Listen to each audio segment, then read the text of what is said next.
नमस्कार, स्वागत है आपका बिहार समाचार में। मौसम विभाग ने लोगों को चेतावनी दे दी है कि बिहार में आज भारी बारिश हो सकती है और 28 जुलाई तक बिहार में भारी बारिश का दौर जारी रहेगा। साथ ही जीतन मांझी ने बड़ा ऐलान कर दिया है। इन्होंने कहा है कि मैं प्रण लेता हूं कि जब तक बिहार से शराबबंदी को पूरी तरह से खत्म नहीं कर दूंगा तब तक मैं चैन से नहीं बैठूंगा। तो इधर बीजेपी सरकार ने ऐसा कांड कर दिया है जिससे पूरी दुनिया में हमारा देश बर्बाद हो रहा है। तो आज की बड़ी और गर्मागर्म खबरों पर बात करने से पहले आपसे एक छोटी सी अनुरोध है, कृपया वीडियो को एक प्यारा सा लाइक अवश्य कर दीजिएगा। आपका लाइक करना ही हमारी मेहनत का फल होता है। मौसम विभाग ने अलर्ट जारी कर दिया है कि बिहार के सभी जिलों में तेज बारिश होने वाली है। साथ ही मौसम विभाग का कहना है कि बिहार के कई जिलों में रात भर बारिश होती रही और अगले 72 घंटे तक बिहार में भारी बारिश का दौर जारी रहेगा। मौसम विभाग का कहना है कि बिहार में अगले 3 दिनों तक झमाझम बारिश होती रहेगी, भारी बारिश होती रहेगी। 28 जुलाई के बाद बिहार में बारिश में थोड़ी कमी आएगी, लेकिन बिहार में 28 जुलाई तक भारी बारिश का दौर जारी रहेगा। मौसम विभाग का कहना है कि बिहार में अगले 3 दिनों तक भयानक बारिश होती रहेगी और अगले 5 दिनों तक बिहार में कहीं हल्की तो कहीं मध्यम बारिश होने वाली है। और 28 जुलाई के बाद बिहार में फिर से मानसून में बदलाव होगा और बिहार में फिर से बारिश में कमी आएगी। लेकिन इस बीच बिहार में भारी बारिश से किसानों के खेतों में पानी लगेगा। साथ ही बिहार की जनता को गर्मी से राहत मिलेगी। और आज भी बिहार के अधिकांश जिलों में भारी बारिश और वज्रपात गिरने के अलर्ट जारी कर दिए हैं। और आज बिहार के जिन जिलों में भयानक बारिश होने वाली है, ये जिले हैं बिहार के पटना सहित पूर्वी चंपारण, पश्चिमी चंपारण, गोपालगंज, सिवान, सारण, मुजफ्फरपुर, मधुबनी, सीतामढ़ी, समस्तीपुर, लखीसराय, भागलपुर, मुंगेर, बेगूसराय, खगड़िया, सहरसा, मधेपुरा, दरभंगा, सुपौल, जहानाबाद। साथ ही इन जिलों में वज्रपात को लेकर भी चेतावनी दी गई है, अतः जरा सावधान रहिएगा।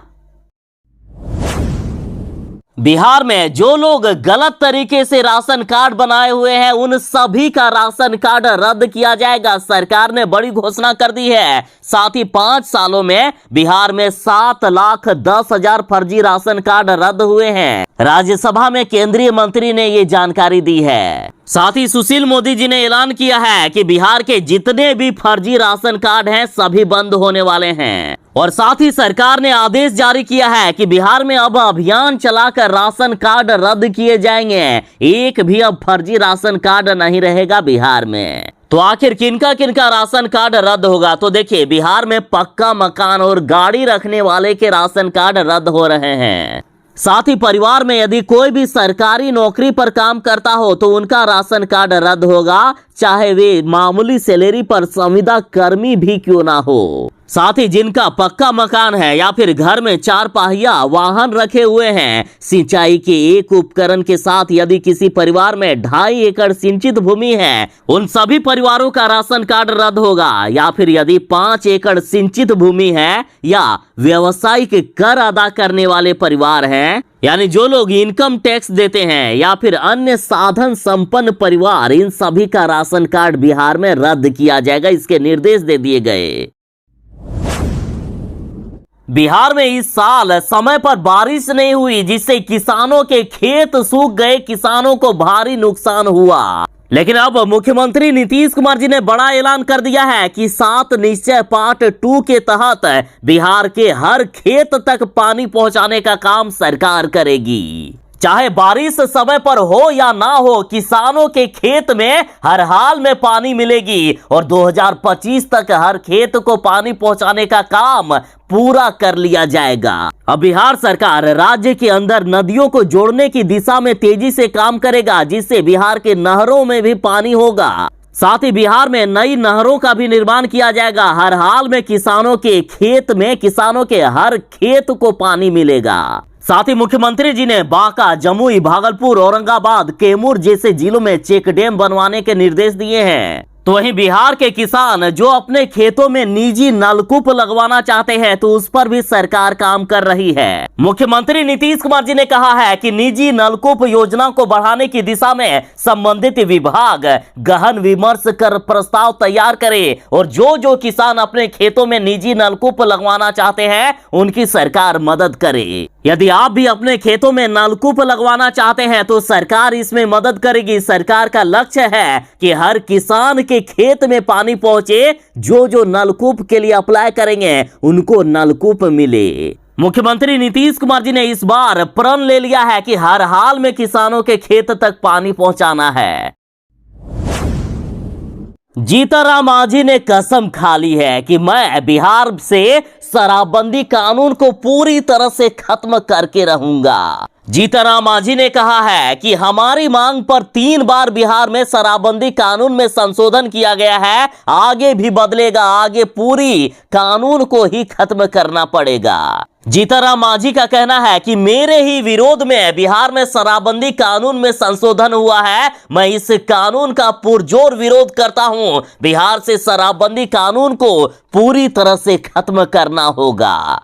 जीतनराम मांझी बोले कि शराबबंदी कानून के नाम पर निर्दोष गरीबों को जेल भेजने का काम कर रही है सरकार। साथ ही इन्होंने गरीबों से कहा कि बड़े लोग रात में शराब पीते हैं और सो जाते हैं, सड़क पर शोर शराबा नहीं करते हैं, इसलिए दुनिया उन पर आंच नहीं उठा सकती है। दुनिया उन्हें प्रतिष्ठित व्यक्ति कहती है। तो इस पर जीतनराम मांझी ने कहा कि गरीब गुरबों को बड़े लोगों की नकल करनी चाहिए। जिस तरह से अमीर लोग रात के 10-12 बजे शराब पीकर सो जाते हैं, ठीक उसी तरह से गरीब लोगों को भी करना चाहिए। जीतनराम मांझी ने साफ साफ कहा है कि थोड़ी थोड़ी शराब पीना बिल्कुल ही नुकसानदायक नहीं है, बल्कि मेडिकल साइंस कहता है कि थोड़ी शराब पीने से वो दवा का काम करती है। थोड़ी सी शराब शरीर को कोई नुकसान नहीं पहुंचाता है, बल्कि इससे फायदा ही होता है। जीतनराम मांझी ने साफ साफ कहा है कि हम चाहते हैं कि बिहार में शराबबंदी कानून को पूरी तरह से खत्म कर दिया जाए और जब तक मैं हूं इस शराबबंदी कानून को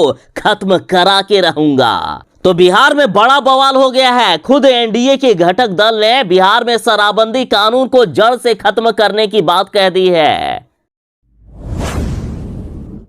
पप्पू यादव ने मोदी सरकार पर तंज कसते हुए कहा है कि अडानी अमीरी में बिल गेट्स से भी आगे निकल गया, भारत गरीबी में नाइजीरिया से भी आगे निकला, अब भी भ्रष्टाचार का प्रमाण पत्र चाहिए। मोदी सरकार अपने आप में महाभ्रष्टाचार है। बता दें कि ताजा खबर के अनुसार गरीबी के मामले में नाइजीरिया को हमारे देश भारत ने पीछे छोड़ दिया है और गरीबी के मामले में पूरी दुनिया में भारत नंबर 1 बन गया। देश में 18.92 करोड़ लोग कुपोषित हैं। भारत को विश्व गुरु बनाने, भारत का डंका पूरी दुनिया में बजाने जैसे वादे के साथ मोदी सरकार आई थी, लेकिन आज देश की क्या हालात हो गई है देखिए। बिजनेस इनसाइडर अफ्रीका में छपी खबर के मुताबिक अब तक अफ्रीका देश नाइजीरिया को पूरी दुनिया का सबसे गरीब देश माना जाता था, लेकिन अब भारत सबसे गरीब देश बन गया है। नाइजीरिया को भी पीछे छोड़ दिया भारत ने।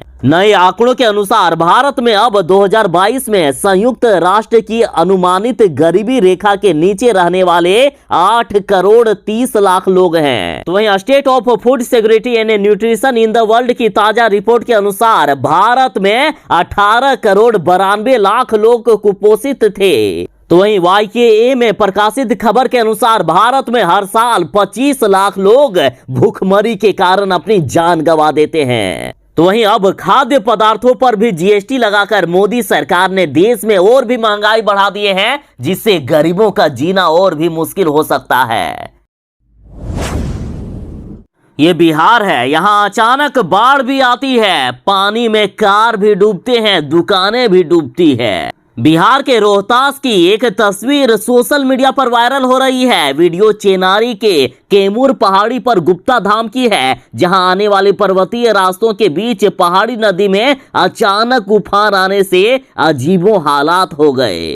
जरा आप ये तस्वीर देखिए, किस तरह से अचानक बाढ़ आ गया है। सब कुछ ये बाढ़ अपने साथ ले जा रही है बहाकर। देखिए किस तरह से दुकानें बह रही है, बीच रोड पर ये कार किस तरह से डूब रहा है, कार डूबने के कगार पर आ गया है। कुछ देर में कार को बहा भी ले जा सकती है। ये बाढ़ इतनी तेज धारा है तो कई स्थानीय दुकानों को यहां पर बहा के ले गए हैं। साथ ही कई और भी नुकसान हो गए। लोगों के दुकान, घर द्वार सब कुछ बह गए हैं, कारें तक बह गई। दरअसल पहाड़ी इलाकों में वर्षा के दौरान सुगमा नदी में आई बाढ़ के कारण पानी गुप्ता धाम के मुख्य द्वार पर पहुंच गया, जिसकी धारा इतनी तेज थी कि कई स्थानीय दुकानें पानी के तेज धारा में बह गई।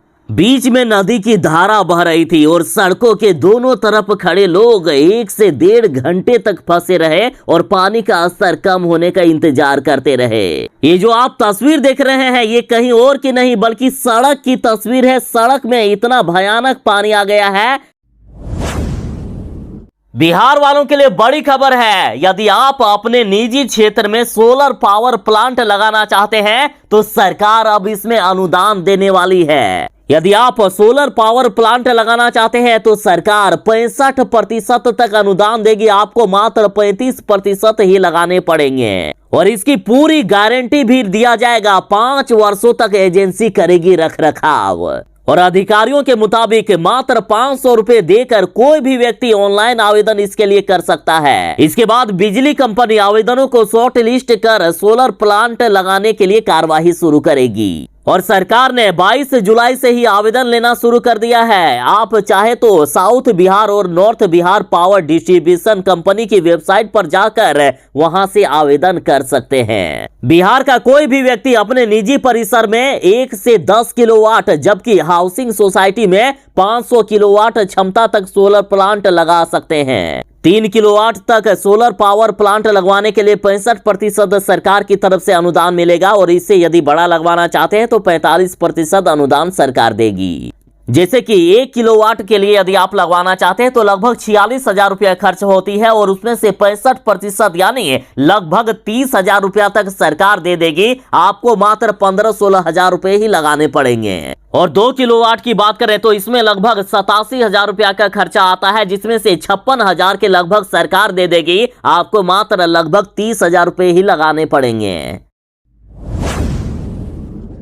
राजद की मुन्नी देवी एमएलसी बन गई है। एमएलसी के लिए इन्होंने शपथ ग्रहण किया, साथ ही इन्होंने बड़ा ऐलान कर दिया है। इनका कहना है कि जैसे पटक पटक कर कपड़ा धोती थी वैसे ही अब भाजपा और जदयू को धो डालूंगी। इनका कहना है कि कम पढ़ी लिखी हो तो क्या हुआ, आइए गधा बीए बैल, सबसे अच्छा मैट्रिक फेल।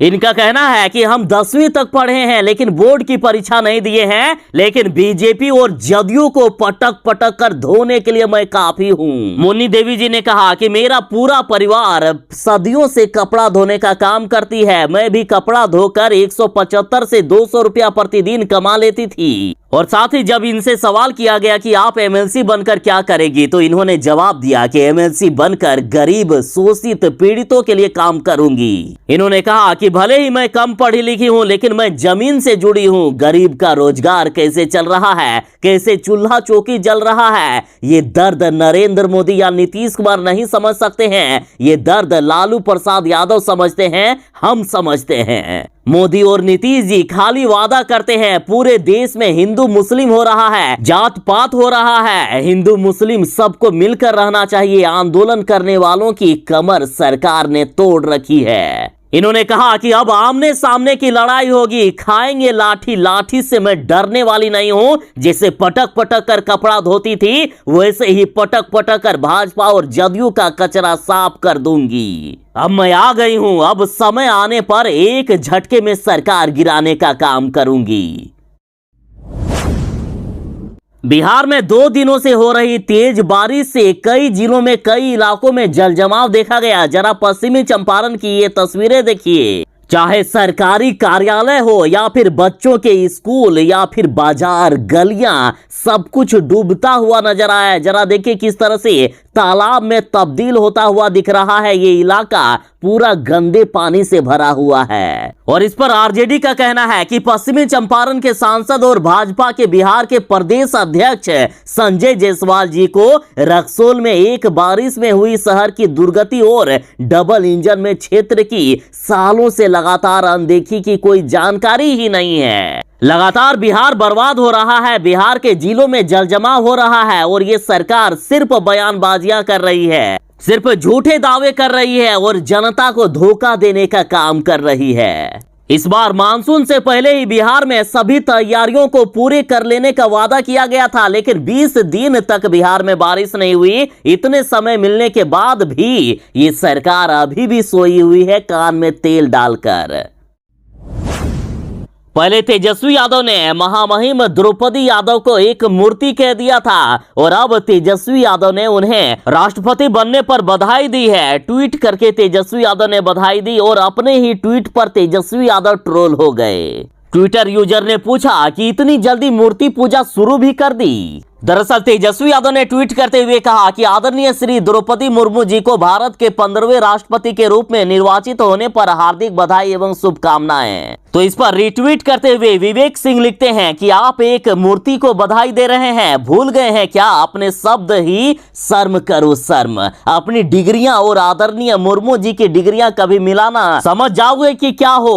और थोड़ा सा राजनीति सीखने की जरूरत है लालू प्रसाद यादव जी से। तो वहीं रिट्वीट करते हुए क्रिस रुबादा नामक ट्विटर यूजर लिखते हैं कि तेजस्वी यादव जी खुद से लिखे हो ये बधाई संदेश या किसी से लिखवाए हो, क्योंकि आपको तो पढ़ना लिखना आता नहीं है, वैसे आपका धन्यवाद तो स्वीकार कर ही लेगी वे। साथ ही तेजस्वी यादव को ट्विटर पर कई अपशब्द का भी सामना करना पड़ा है।